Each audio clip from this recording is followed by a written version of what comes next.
So I made a video about this Mercedes 280 SC about maybe a couple weeks ago, doing a cold start on it, and I just got back from the store actually and noticed that there's a slight problem with the ignition system. It's got a miss, and it's happened before, and what it ends up being is dirty points. These old cars from the 70s and older had points in condenser ignition, and I'm zooming in on the distributor right now. It's got a dust cover on there, but pretty much all I need to do at this point is just clean the points, because over a period of time some of the crankcase gases end up making their way up through the distributor shaft and creating like a fine oil mist that gets all over the point contact surfaces and makes for bad connections. So at low speeds it tends to have a miss. So what I'll do now is just make a quick video and show you guys basically how to get a little extra life from these points. I'm going to have to replace them eventually, but for right now I think I could just do a little cleaning and get some more life out of them if I can get this camera set up properly. Okay, so I'm going to go ahead and zoom in and start taking it apart and show you guys what this looks like inside.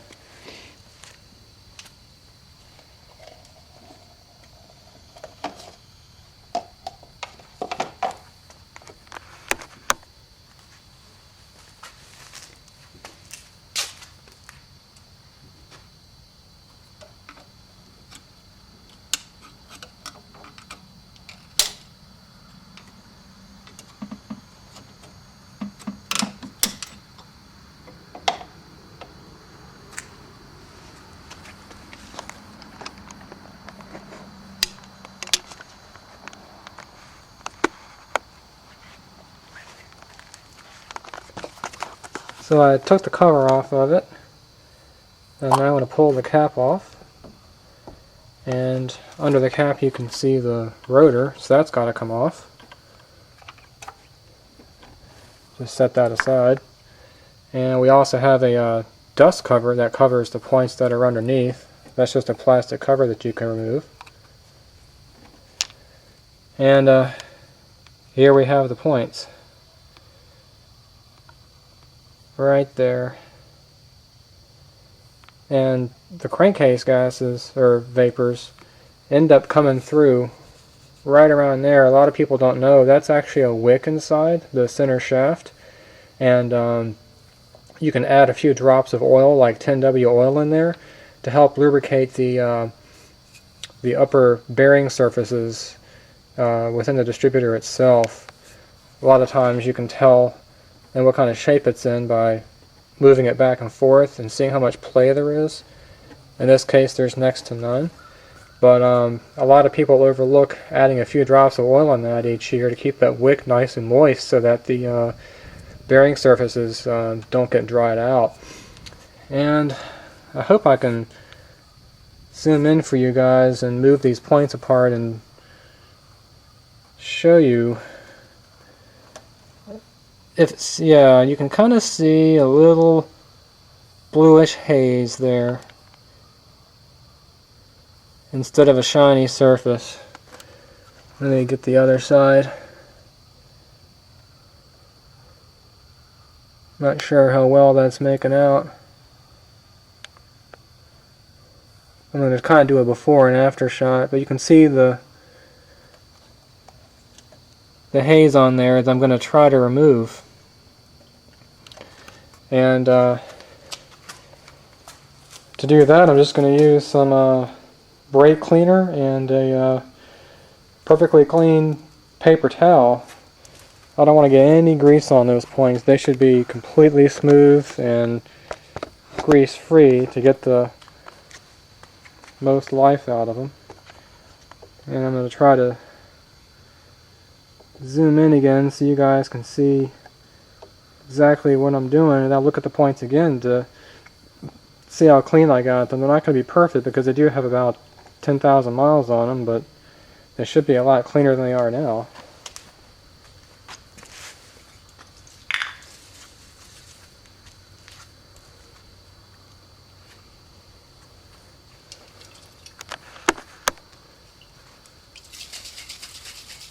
I'm just shaking the spray can right now. I don't want to.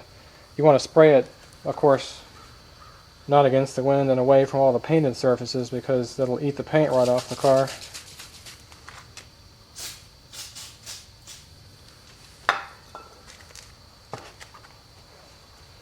And I'm just going to open the points real quick. Put the piece of the paper towel in between. Let that soak a little bit and gradually move it back and forth, keeping light pressure on the points, keeping them slightly open so I can have some freedom to move the towel. And I'm just going back and forth very slowly, letting the chemical do most of the work. You could use a points file, but a points file is going to make those surfaces a little bit more rough. Even a good points file will. And as they get more rough, once you start that process, the life of the points just gets that much shorter. So pretty much done with that, and you might be able to see some of the residue on the towel. I'm going to go ahead and flip it over to a dry spot and go through the same process to wipe off any residual chemical.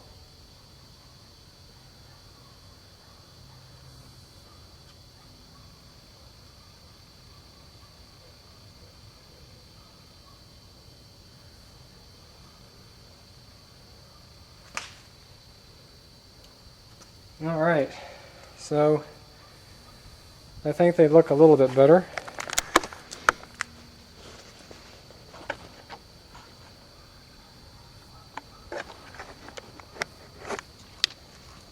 I'll show you guys what I'm talking about.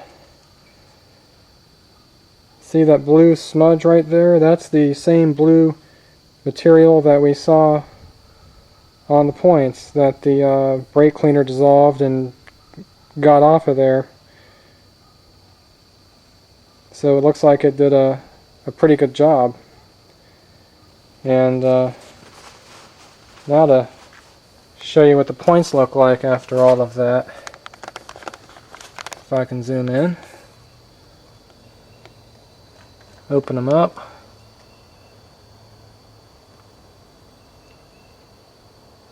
They look a little better. They're not perfect. They've got a lot of miles on them. But a lot better than it was. It should be making a lot better contact now. Looks like I've got plenty of grease on the cam lobes and on the rubbing block. So I think I've bought myself a little bit more time. I'll end up changing these points and setting the dwell angle probably sometime this summer. Once I get a little bit more life out of them. Just not ready to do it quite yet.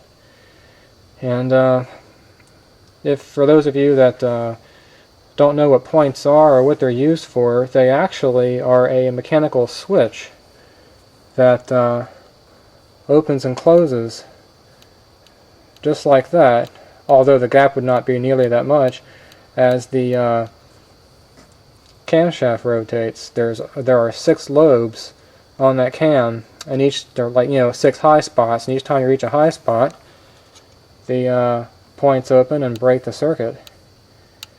And in this car, it's actually kind of interesting. These points don't feed the ignition coil directly. What it does is, you can probably guess that by judging at the size of the wire there. It's definitely a few sizes smaller than standard. What it does is it drives a little current amplifier right there.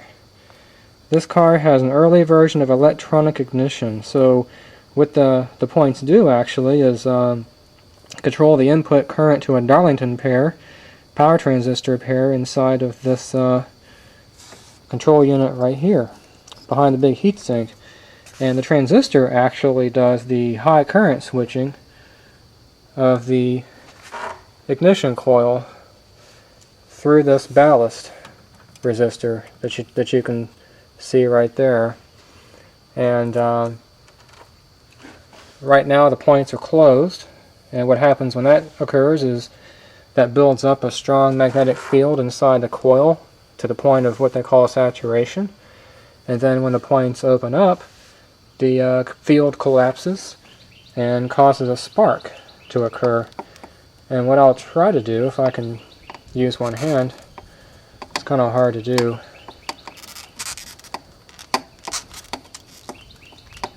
I'll take off the coil lead,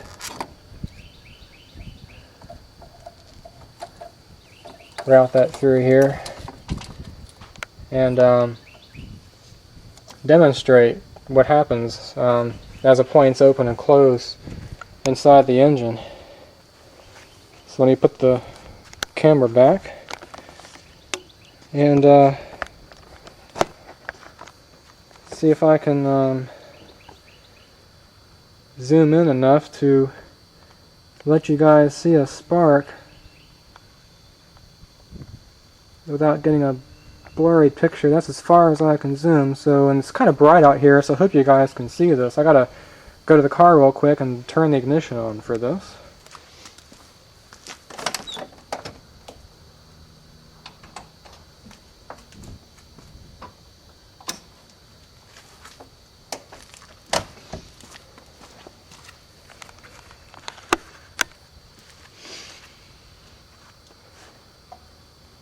So now the points are closed.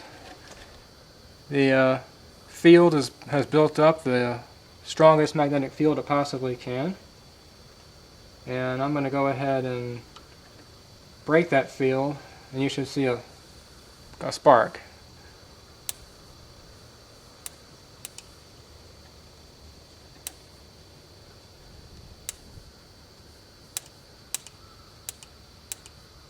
Each time I open those points, field collapses and generates a spark. And that happens many times per second.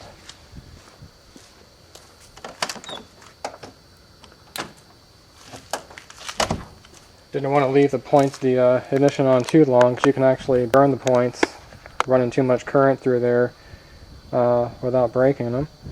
But I pretty much just wanted to do a quick video to go over that with you guys. If you got any kinds of, if you have any cars that have the conventional points and condenser ignition, that's one way to kind of do a little bit of maintenance on them, to keep them as clean as you can and get a little bit more mileage out of them before you're actually ready to get the parts and do a tune-up.